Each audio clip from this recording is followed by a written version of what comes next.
What's going on, guys? Welcome back to another video. Welcome to your second stimulus check update, stimulus package update, and news report for Thursday, February 4th. So today's going to be a big day for the Senate. Now, it was a big day the other day, or Tuesday actually, because the Senate went past the budget resolution. Yesterday, the House passed the budget resolution as well. So now it gets kicked back to the Senate, and they get to do something called a Vote-A-Rama session. Yes, it is pretty much exactly what it sounds. They are going to vote on multiple different bills. Now, I just want to advise you guys, do not go and watch this. This will be very painful to watch. It will be boring, and this is going to be filled with a bunch of politicians playing their political games. All they're going to try to do in a lot of these is just set up the other side. So Republicans, because they are going up against this budget resolution, they are going to set up Democrats for potentially a campaign issue later on. Now, here's what I mean. This Vote-A-Rama is just a procedure that usually goes nowhere in most cases, but it must be done. When the Republican side is going to try to do, okay, and again, like I said before, they're going to try to set them up, and they're going to try to set up Democrats for failure. Here's what I mean. Republicans are going to try to introduce different amendments. And right now, according to roll call, there are over 550 amendments that have already been filed as of this morning. So we could see more, but some are saying the chances of us seeing 550 amendments get voted on is highly unlikely. We will most see somewhere around 50 amendments get voted on, so we will see what happens there. But what Democrats are going to have to do is try to not side too much to the left. Here's what I mean. If Republicans come out and say, oh, we need to figure out something about abortion, or we need to, we want to put an amendment out there on the $15 federal minimum wage. Okay, they're going to try to pretty much side one way or the other. And here's what they have to do. Democrats need to come somewhat to the middle. And I say this because if they don't, then the Republicans are going to use whatever side that they really go with, and they're going to try to use that to the Republicans' advantage when it comes time for elections. So this is big. And again, they're playing these political games at least 2 and in some cases 4 years ahead of time. But this is what we know Congress does. Trust me, you will not want to watch this unfold. Some are saying this could take 10, 12, maybe 15 hours or even longer. Some are saying that they are going to start this afternoon, and chances are they will still be debating. They will still be in session Friday morning. So this is going to go through the night.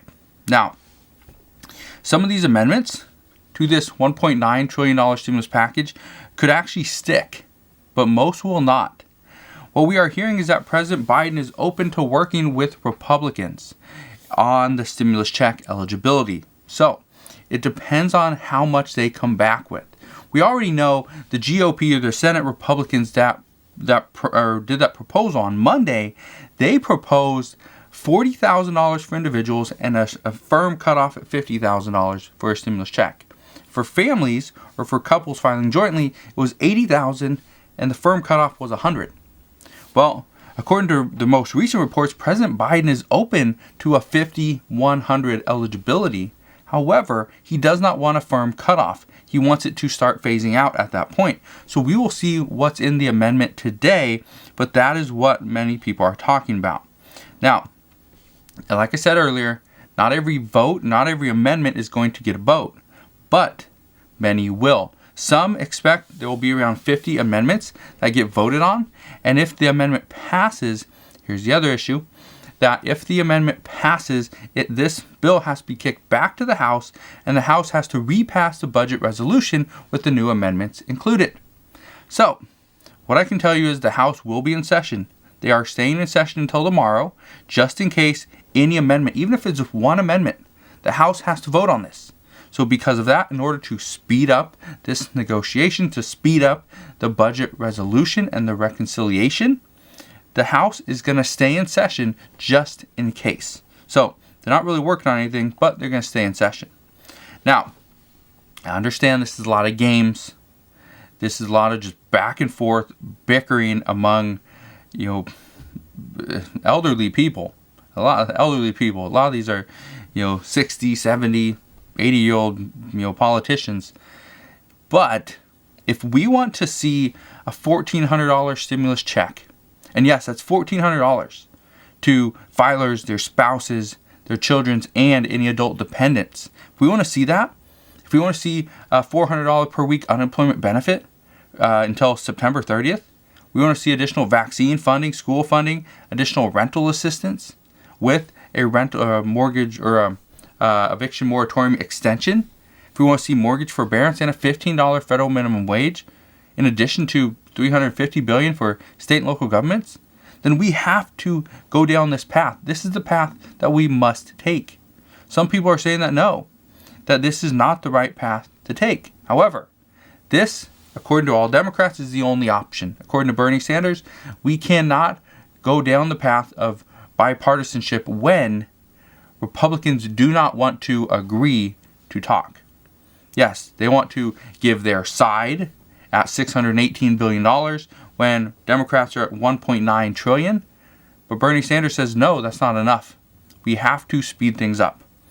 But with that said, the recent unemployment numbers did come out, and they are showing that the job cuts are starting to decline, which is great. That is really good news. And we have been seeing a slow decline over the past few weeks in unemployment claims, and that's great. However, what we see happen tomorrow is going to play a major impact on these stimulus negotiations. Right now, Democrats are trying to just rush through this plan. Now, I think it's needed. Many economists believe this is a needed plan, that $1.9 trillion is great, that could definitely work. But if we see the unemployment numbers come in tomorrow and we see a decent sized drop, we are currently at 6.7% unemployment. If we see this go down into the fives, okay, this is just speculation, but if we see this number go down into the fives, okay, anywhere in 5.9, 5.8, doesn't matter.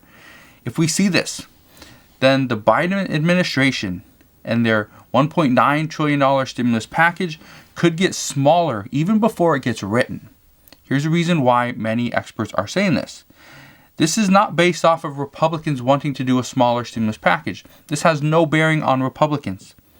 This is based off moderate Democrats wanting to spend and provide for only those that are currently impacted, that are currently struggling to provide for themselves and their business. That's what we're hearing. So, this is not going to be for people that had a hard time in April, May, June, July, August, September.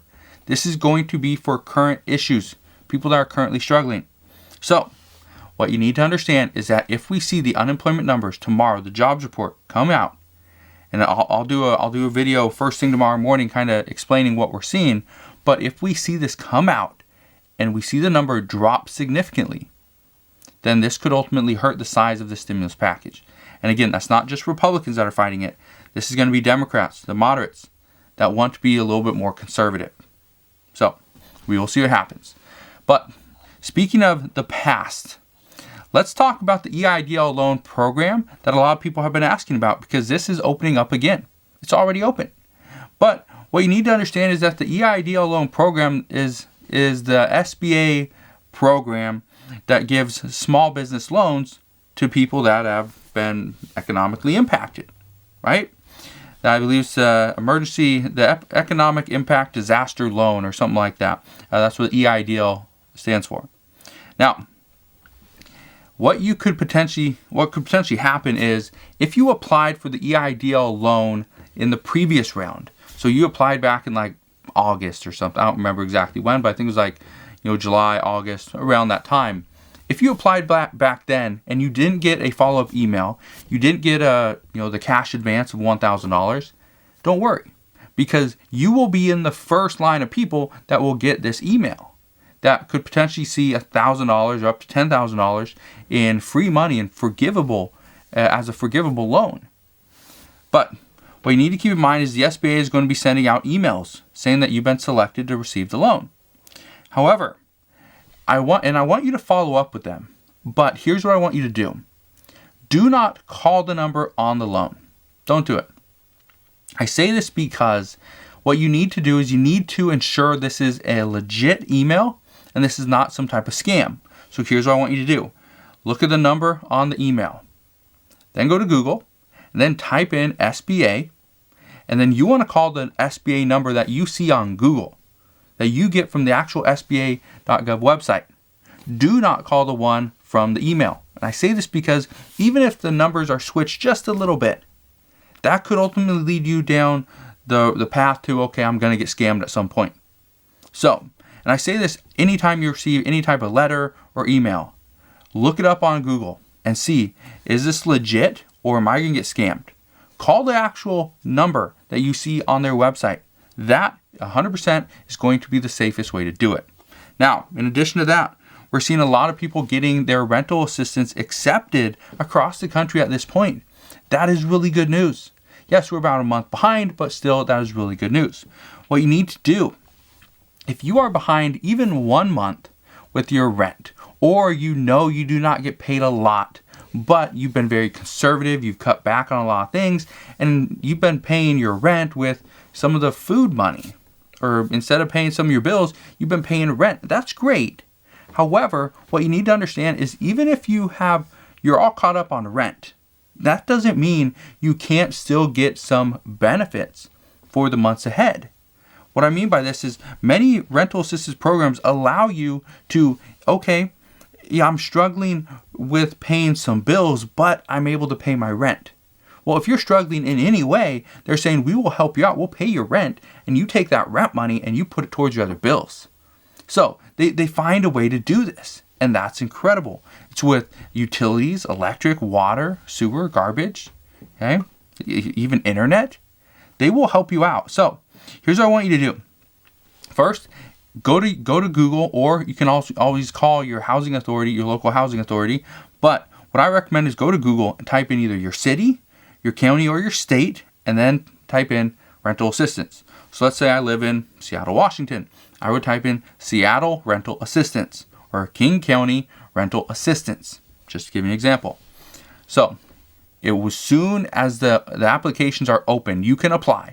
Go and apply with a complete application. I have received dozens of emails over the past couple of weeks saying they haven't heard back from the rental assistance programs. Well, some are just now opening. Others are probably not getting back to you because you do not have a complete application. So usually what happens in this case, okay, I've called a bunch of different housing authorities, a bunch of different programs, and they say the exact same thing, is if you do qualify, but you do not have a complete application, they don't spend the time to call you back yet. They take your application, they put it in a pile of follow-ups, and then they go on to the next one. They have so many to go through. So if you're missing even just the slightest piece of information, this could ultimately delay your rental assistance, or it could disqualify you completely. In many cases, the rental assistance funding will run out before every single applicant is given any funds. So I don't want that to be you. Make sure you have a complete application. That will give you the best chance of getting accepted. In COVID-related news, Safeway, Walmart, CVS, and Walgreens are all expected to soon be allowed to give vaccines. This is going to be big. This has been something that many communities have been requesting for quite some time. And they're doing this because they don't have a big, vaccination site that they can use. And so their residents have to drive hundreds or maybe thousands of miles to go to the next one. And this is becoming a big issue. So by allowing Safeway, Walmart, CVS, and Walgreens, and there's even more that are on this list, but those are kind of the main ones at this point. If we can allow more of these stores to begin housing and providing these vaccines to their communities, this could ultimately speed up the vaccinations and get the U.S. into herd immunity much sooner than expected. So right now, that is good news. So here's what I want you to understand. There's so much stuff happening right now behind the scenes regarding stimulus. So I'm going to try to break it down. I might not be doing 3 videos a day because there's not that much information out, But if there is, obviously I'm gonna do some more videos to keep you updated. But just keep this in mind. I'm not just gonna keep posting a video with the exact same information in it when there's absolutely no new updates. Okay? I just want you to understand that, so that every time I post a video, some people are like, oh, it's the exact same thing. No, it's not. This is an update video. Things aren't going to change just different and be like, oh, we're not getting a stimulus check. We are getting a stimulus check. $1,000, $1,400, $2,000. It's not going to change that drastically every single day. But there are updates that are happening. It's not all about the stimulus check. It's not all about unemployment. It's not all about state and local government funding. Sometimes it's about COVID relief. Sometimes it's about vaccines. Sometimes it's about your rental assistance. It just depends. So just want you to be well aware of that, so you understand, yes, I am still going to try to put out as many videos as I can, as long as they're quality videos and have an important update in it. I'm not just going to post a video just for the sake of posting a video. So just want to thank you guys for watching. Hopefully you have a wonderful rest of your day, and I'll see you guys on the next one.